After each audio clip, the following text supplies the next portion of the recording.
Au Mali, l'état d'urgence en vigueur quasiment sans interruption depuis l'attentat djihadiste contre l'hôtel Radisson Blu de Bamako en novembre 2015 a été à nouveau prorogé d'1 an à compter du 31 octobre prochain. En Éthiopie, les parlementaires ont désigné ce jeudi à l'unanimité une femme comme présidente du pays. Son nom, Sahle-Work Zewde. C'est la première fois qu'une femme occupe le fauteuil présidentiel dans ce pays. Et puis au Bénin, le parti USL de l'opposant Sébastien Ajavon a appelé ses militants à rester mobilisés derrière leur leader, condamné à 20 ans de prison dans une affaire de cocaïne. C'était lors d'un rassemblement ce jeudi à Cotonou. Voilà pour les titres. Bonsoir à tous. Au Mali, l'état d'urgence en vigueur quasiment sans interruption depuis l'attentat djihadiste contre l'hôtel Radisson Blu de Bamako en novembre 2015 a été à nouveau prorogé d'1 an à compter du 31 octobre prochain. L'annonce a été faite ce jeudi par le gouvernement. Plus de précisions à travers cet élément. Décrété à la suite de l'attentat contre l'hôtel Radisson Blu de Bamako le 20 novembre 2015, qui avait fait 20 morts, l'état d'urgence au Mali avait été pour la dernière fois prolongé d'1 an en octobre 2017 jusqu'au 31 octobre 2018. Il vient à nouveau d'être prorogé d'1 an, 2 mois après la réélection du président Ibrahim Boubacar Keïta, qui a fait de la sécurisation du pays la priorité de son second mandat. L'état d'urgence prorogé jusqu'au 31 octobre 2019 à minuit sur l'ensemble du territoire national accorde notamment des possibilités d'intervention accrues aux forces de sécurité en matière de fouilles et de restrictions de circulation et de rassemblement. Sa dernière prolongation a permis, entre autres, de renforcer les mesures de prévention au niveau des autorités administratives compétentes, de proroger les effets de poursuites judiciaires liées à l'état d'urgence et d'accroître les actions de contrôle et les capacités opérationnelles des forces de sécurité sur le territoire national. Cette nouvelle prorogation, selon le gouvernement, est cependant apparue nécessaire et vise à renforcer les dispositifs de prévention des risques d'atteinte à la sécurité des personnes et des biens. En Éthiopie, les parlementaires ont désigné ce jeudi à l'unanimité une femme comme présidente du pays. Son nom, Sahle-Work Zewde. C'est la première fois qu'une femme occupe le fauteuil présidentiel dans ce pays. Voici les images. La désignation de Sahle-Work Zewde comme présidente de l'Éthiopie marque un tournant historique dans l'histoire éthiopienne. Elle est la première femme à se voir confier de telles charges dans le pays. La nomination de Sahle-Work Zewde intervient après la démission de Mulatu Teshome, qui occupait jusqu'à présent ce poste essentiellement honorifique. Diplomate de carrière, Sahle-Work devient la 4e chef de l'État en Éthiopie depuis l'adoption de la Constitution de 1995. Ce test prévoit qu'un président peut être élu pour un maximum de 2 mandats de 6 ans. Elle était jusqu'ici la représentante spéciale du secrétaire général de l'ONU, Antonio Guterres, auprès de l'Union africaine. Auparavant, elle fut ambassadrice en France, à Djibouti, au Sénégal et la représentante permanente de l'Éthiopie auprès de l'autorité intergouvernementale pour le développement IGAD, le bloc régional est-africain. Avant de désigner la sexagénaire, les 2 chambres du Parlement ont entériné la démission du président Mulatu Teshome, qui occupait cette fonction depuis 2013. Le président d'Éthiopie est officiellement le chef de l'État, mais ses responsabilités sont essentiellement symboliques et honorifiques. L'essentiel du pouvoir est aux mains du Premier ministre qui représente le pays dans les grands sommets internationaux. Au Bénin, le parti USL de l'opposant Sébastien Ajavon a rassemblé ses militants ce jeudi à Cotonou. Le but de cette rencontre était d'appeler les militants à rester mobilisés derrière leur leader, condamné à 20 ans d'emprisonnement dans une affaire dite de 18 kg de cocaïne. Le parti a réitéré sa détermination à prendre part, malgré tout, aux prochaines échéances électorales. Reportage Génial Afouda, juste dans Richaud. Allez dire à nos amis d'en face qu'ils enlèvent le nom d'Ajavon Sébastien Germain dans leur business. Ils nous utilisent comme des chameaux.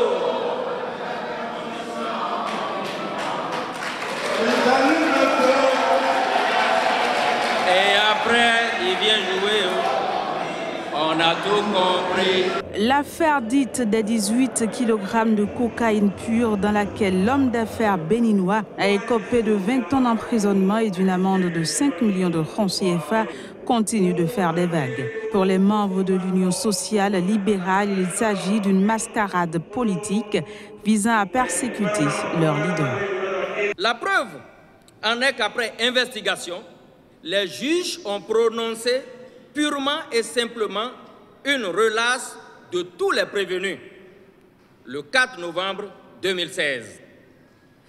Combien de fois aviez-vous vu en direct à la télé, ici au Bénin, une telle façon de rechercher d'éventuels colis de cocaïne?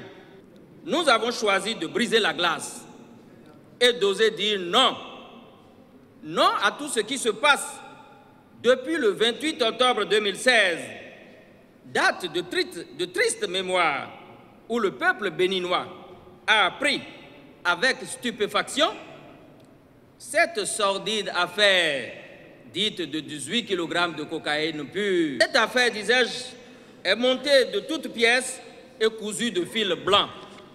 Occasion également pour l'USL de lever le doute sur la participation du parti aux prochaines échéances électorales. Ils sont partout en train de dire que l'USL n'ira pas aux élections. Ils sont partout en train de dire que l'USL c'est terminé. Mais nous sommes là pour leur dire que nous sommes présents et que nous irons à toutes les élections. Les membres de l'Union sociale et libérale rassurent Sébastien Adjavon de leur soutien infaillible à son égard. Ils se sont par ailleurs engagés à tout mettre en œuvre afin que prévale au Bénin l'état de droit tel que voulu par les acteurs de l'historique Conférence des forces vives de la nation de février 1990. La mise en service du poste de contrôle juxtaposé de Sémékraké par les chefs d'État du Nigeria et du Bénin vient renforcer la gestion des frontières entre les deux pays. Située sur le corridor Lagos-Cotonou, cette infrastructure érigée avec l'appui des partenaires financiers met en orbite les enjeux économiques dans le cadre de la libre circulation des biens et des personnes. Abdoulaye Issa. D'une superficie de 17 hectares, la mise en service du poste de contrôle juxtaposé de Sémékraké par les chefs d'État du Nigeria, Muhammadu Buhari, et son homologue du Bénin, Patrice Talon, permettra de traiter dans un délai très réduit les opérations de transport de passagers, de manutention, de fret, etc., afin d'accentuer la coopération entre les États et la réduction de la fraude qui nuit gravement à l'économie des deux États. Cheville ouvrière dans le cadre de la réalisation de ce chef-d'œuvre, la commission de la CEDEAO exhorte les États à une coopération plus fluide axée sur le développement humain.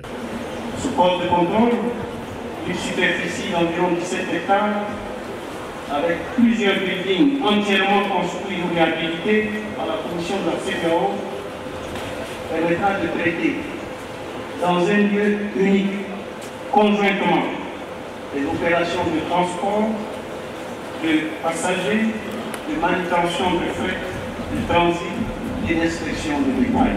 Le poste de contrôle juxtaposé de Sémékraké revêt d'une grande importance pour la population des deux États. Cependant, certains riverains exhortent les deux États à ne pas mettre de côté le social. Pour sa part, le président du Nigeria, Muhammadu Buhari, a exhorté les autorités béninoises à coopérer et faire de ce voisinage un nouveau départ de développement économique durable pour les deux peuples. Au Libéria, l'enseignement supérieur sera désormais gratuit pour les étudiants de licence dans les universités publiques. Il s'agit d'une annonce faite par le président George Weah. C'était lors d'une visite sur le campus principal de l'université du Libéria, situé dans la capitale Monrovia. Les images. Le président du Libéria, George Weah, a déclaré ce mercredi libre de droit d'inscription l'ensemble des universités publiques pour les étudiants du premier cycle. Je déclare donc l'enseignement gratuit pour tous les étudiants de licence de l'Université du Libéria, ainsi que pour toutes les autres universités publiques du Libéria. Au pouvoir depuis janvier, l'ex-star du football a expliqué avoir pris cette décision après avoir été alerté par les dirigeants de l'université sur les difficultés rencontrées par les étudiants, notamment en raison de la chute du dollar libérien face au dollar américain, les deux monnaies légales dans le pays. Sur quelques 20 000 étudiants ayant fait les démarches pour s'inscrire, seuls 12 000 assistent aux cours, dont 5 000 grâce à des bourses. Les 8 000 autres ne peuvent pas suivre les cours en raison de leur manque de moyens financiers ou d'aide. Ainsi donc, cette décision du président George Weah est saluée par les étudiants. Nous sommes ravis. En ce qui nous concerne, le président a fait du bien au pays parce qu'il comprend les contraintes économiques que traverse notre peuple. Aujourd'hui, il déclare l'école gratuite, ce qui en soi a prouvé au peuple libérien qu'il a le pays à cœur et qu'en ce qui nous concerne, George Weah est le meilleur président de l'histoire du Libéria. L'ancien attaquant du PSG et du Milan AC a été élu fin 2017 sur un programme destiné à combattre la pauvreté et à relancer l'économie du Libéria. Les anciens chefs d'État, Nicéphore Soglo du Bénin et Olusegun Obasanjo du Nigeria, ont co-animé mercredi une conférence internationale sur la traite négrière et l'avenir de la CEDEAO. Cette conférence intervient quelques jours après leur participation au forum des anciens chefs d'État et de gouvernement d'Afrique qui s'est tenu à Tokyo les 31 août et 1er septembre dernier. Marquée par des décennies de traite des Noirs, l'Afrique ne saurait se développer si elle ne fait un retour en arrière sur cette période sombre de son histoire. Et c'est ce qui justifie la rencontre des vice-présidents du Forum des anciens chefs d'État, Nicéphore Soglo et Olusegun Obasanjo, qui s'inscrit dans la continuité du Forum des anciens chefs d'État et de gouvernement d'Afrique, qui a eu lieu à Tokyo, au Japon. Ainsi, à travers cette rencontre, dont le thème est la traite négrière, la plus grande déportation de l'histoire et l'avenir de la CEDEAO, les initiateurs envisagent de proposer à la conférence des chefs d'État de la CEDEAO, à la conférence des chefs d'État de l'Union africaine et à l'UNESCO de retenir un jour pour la commémoration de la traite négrière et de son abolition. Pour les victimes de la traite des Noirs, la vraie tombe, c'est notre mémoire collective. Parce que les négriers atteindraient leur but si les victimes venaient à disparaître de notre conscience, se fondre dans la nuit de l'oubli. Alors, nous avons dit qu'il était indispensable qu'au sommet de la CEDEAO et à celui de l'Union africaine, que si c'est le 23 août, qu'on déclare cela journée internationale de la traite négrière et de l'abolition, soit proclamé jour férié dans tous les États de la CEDEAO et de l'Union africaine. Peu importe ce que nous pensons ou ne pensons pas, l'esclavage et la traite négrière ont une très grande implication dans l'état de sous-développement dans lequel nous nous trouvons. L'esclavage, la traite négrière, le néocolonialisme ont tous des conséquences sur notre développement. Outre cette journée, les anciens chefs d'État Nicéphore Soglo et Olusegun Obasanjo soutiennent le programme d'intégration de la monnaie unique et la task force présidentielle mise en place le 25 octobre 2013 pour la supervision et le suivi de la création de la monnaie unique dans les délais retenus. Tout en apportant son soutien aux deux anciens chefs d'État, l'ancien président béninois Thomas Boni-Yayi a affirmé qu'il s'agit là d'un point capital et incontournable du développement de l'Afrique. Fin de cette édition, merci de l'avoir suivi.